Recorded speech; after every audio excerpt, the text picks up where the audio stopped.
Okay, so let's continue our discussion on the previous year questions. So here is the question that we are going to discuss now. So as you can see here, it's about critically examine the functionalist tradition in sociology. So very much expected question only. So what is the demand of the question here? If you need to decode it, first you need to talk about what is functionalist tradition from the beginning if you can, because it's a 20 marker. So from the beginning, if you can trace, that will be great, right? And then you can talk about the major assumptions and contributions of functionalism. So that evolution of functionalism, where you will bring in different thinkers, different perspectives, Malinowski, Radcliffe Brown, Durkheim, Parson, and finally, why Parson is considered to have taken functionalism to its logical conclusion, and why Merton is known as father of neo-functionalism. You have a very good scope to express your knowledge in this question, as it is 20 marker, and they are talking about functionalist tradition. So talk about all those, that evolution, right, starting from the beginning, all the functionalist, the way it is changing, and finally till Merton, and post that also you can talk about, but still this is fine. And then we'll try to critically examine, right? So you have to discuss a major assumptions, major contributions of functionalist, and then critically examine its limitation. And finally, what we will say, we will give a balanced conclusion. We cannot say functionalism is not good or anything, right? That is not the way we are going to approach. So this anyway, I have given exact answer for this. There is nothing much to discuss in this. So let's quickly go with the introduction, and then we'll come to the body part also. So you can say functionalism is a macro sociological approach or a perspective that views society as an integral system of independent parts, and each of these institutions, society have different institutions, and they function, and that functions are necessary for maintaining the social order, its stability, and keep society in an equilibrium.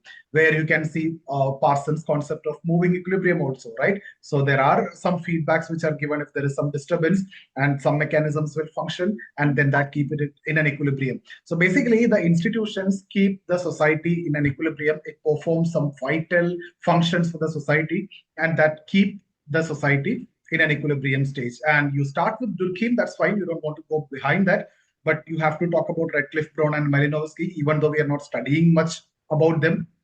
And you can say how Parson have taken this to its logical conclusion, and finally Merton also, and why Parson is or Merton is called as neo-functionalism. And there were some limitations of functionalism that is described by Merton. You can bring in, and the concepts again which is given by Merton also you can discuss, like functional alternative, net balance, dysfunctions, manifest latent functions, right? All those again you can mention, so that you can show your knowledge to the examiner. That is the first part. The second part is what the critical analysis. In fact, the critical analysis actually start with Merton itself. Merton, in fact, is criticizing or showing the limitations of previous functionalists, and he is giving something new. Apart from that, there are other criticisms also, like using Marxian views, feminist criticisms, and all we can add. I hope you got it. Now there is no need to discuss it further here. Everything is there in your note. I've given the evolution. So you look at the basic premises and the assumptions and the arguments. Society is considered as a system. Society consists of interconnected institutions like family, religion, economy, education, policy reforms, and all these are functioning to maintain the social order. So if there is a change in one institution, that affect the others also. You can talk about thinkers like Parson and Durkheim. If you want, you can draw that diagram. Certain mechanisms fulfill some functions, bring in equilibrium. When there is a disequilibrium, the feedback is given. When there is a disturbance, feedback is given. New mechanisms will come, and then that will fix the problem, and new equilibrium will come, right? All those you can mention, and you can add more value to your answer. Talk about value consensus is the basis of social stability, and then the functional prerequisites, depending upon the demand of the examiner. If it is 10 marker, you don't want to explain all these. Otherwise, you can even briefly talk about AGIL model, how society forms a system you can mention, and then various functions like family, socialization, religion, a social solidarity, education, skill transformation, and law as a social control.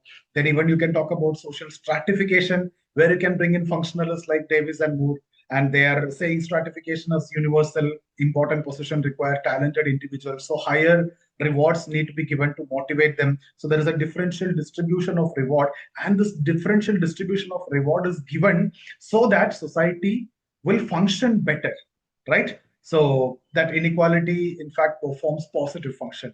Then talk about social change, which is gradual. Institutions basically adapt through differentiation. New equilibrium will come, new equilibrium will come, new equilibrium will come. So slowly, slowly, slowly, gradually, social change will come. So evolution is preferred over revolution. Then comes Merton. Merton highlight the problems, right? And Merton bring in new concepts like intended, unintended consequences, manifest latent functions, dysfunctions is added, functional alternative is added, net balance is added. So all these you can add in your answer. So this is, in fact, made more flexible, and that's why Merton is known as father of neo-functionalism. He modified. Parson is considered to have taken functionalism to its logical conclusion. Now, contribution to sociology. Functionalism has contributed significantly in understanding all these. You look at your topics and then you can write family, you're using this perspective, religion, education, crime, bureaucracy, health, social integration. Durkheim studied suicide. So, in suicide, so something which we consider very much not good. For example, suicide is good according to functionalist. To an extent, crime is good, functional for functionalist. Even inequality is functional for sociologist. Functionalist, not for our sociologist. And poverty is functional, right, for sociology, functionalist. Then now let's go to the critic. So that part is anyway clear. Just look at the notes, guys, and I've done very much in detail. You don't want to do any work over there. Now, if you look at the critical examination part, so yes, determinism, functionalism overemphasizes the structures and neglecting the individual agency and the human creativity and resistance. So you can say symbolic interactionist critics you can mention. And then conservative bias, that's something which you can talk about. It treats existing institutions as desirable and that sees conflict as abnormal and justifying the status quo. Now, if you look at the conflict theorist, social inequality is structural and not functional and ignores power and conflict, right? So functionalists emphasize consensus of, and they're overlooking class conflict and caste domination, patriarchy, racism, etc. You can talk about Marx. Society is held together by domination and not consensus. Then the circular reasoning, the teleology part. Institutions are explained by their function. For example, family exists because it performs socialization. Socialization occurs because family exists. So that circular argument, right? That's what illegitimate teleology that you say.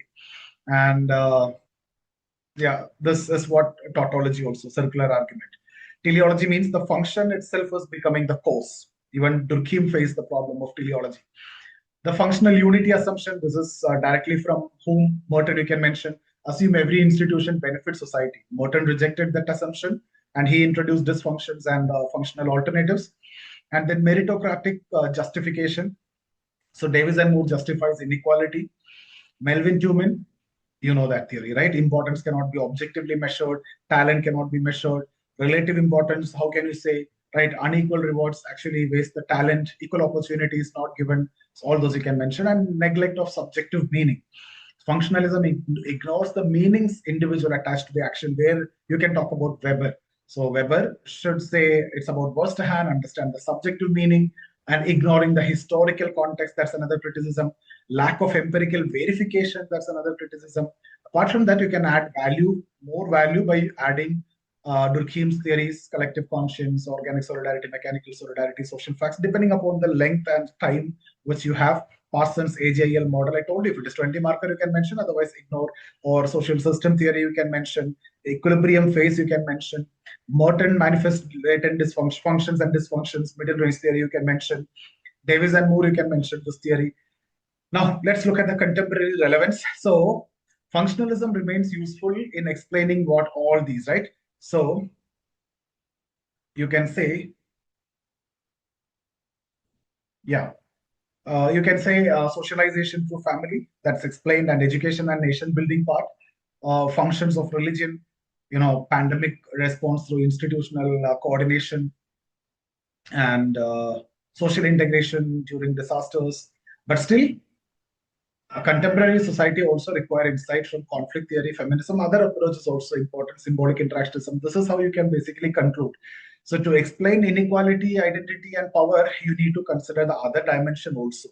So in conclusion, you can just summarize what all things that you have mentioned. Like you'll say, the functionalist tradition provided sociology with a systematic understanding of social order, integration, and institutional functioning. And that made it one of the most influential classical perspective in sociology. But it's have some limitations. You just mentioned that its emphasis on consensus, stability, and functional necessity, in fact, overlooks certain aspects like conflict, inequality, power, historical change, and individual agency.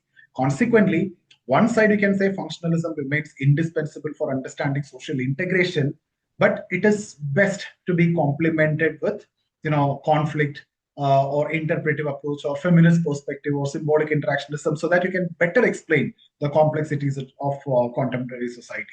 So this is how your answer should look like. I hope you got some clarity.